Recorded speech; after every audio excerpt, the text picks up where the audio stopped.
Olá, meu povo, graça e paz, amados. Vamos falar um pouco sobre seitas e heresias, ou seitas heréticas, esse perigo que já rodeava a igreja desde o seu primeiro século até o tempo atual. O que nós estamos vivenciando é, de fato, o pior estágio na história do cristianismo até então.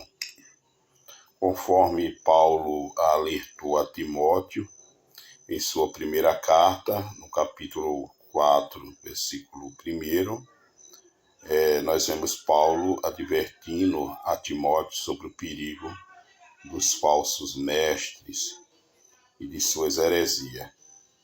É evidente que o mesmo Paulo não se referia às confissões fora do movimento cristão, mas certamente alertava para perigos que nos rodeiam. Ou seja, Paulo está tratando de problemas que nascem no próprio seio da igreja. O cristianismo começou a sofrer os primeiros ataques à sua pureza já no final do primeiro e início do segundo século.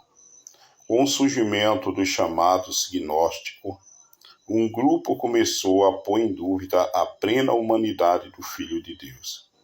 Esse grupo nutria forte influência no místico, pois suas relações não tinham como fonte primária o testemunho apostólico.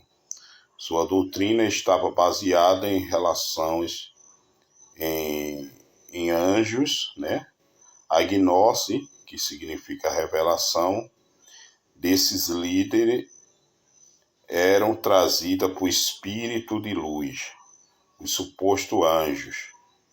No avanço da igreja durante a sua história, a mesma começou a sofrer com a ganância de líderes que viam no sistema religioso uma posição vantajosa na sociedade. Os padres, influenciados pela cultura que lhes abriu as portas, começou a negociar os valores da fé cristã.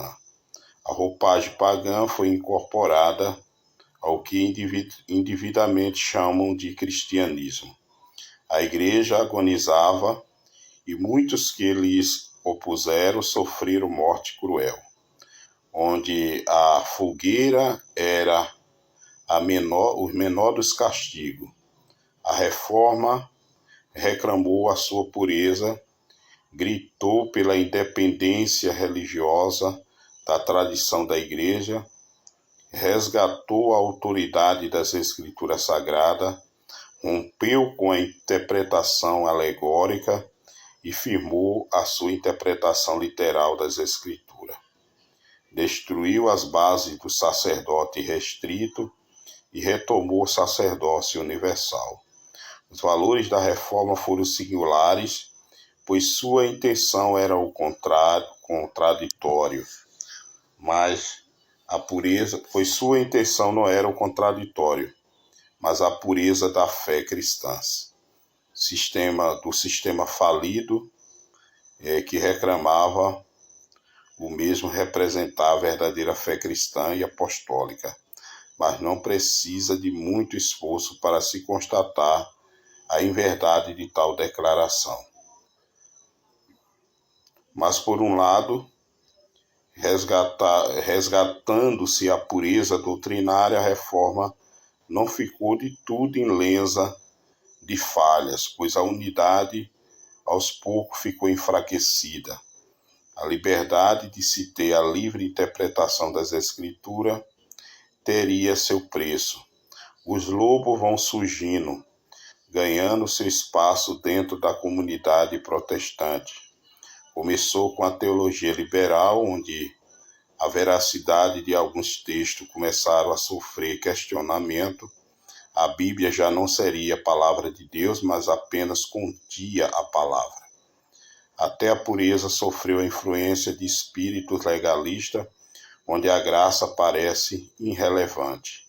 e o crente passou a nutrir um Uai, seu app de vídeos curtos.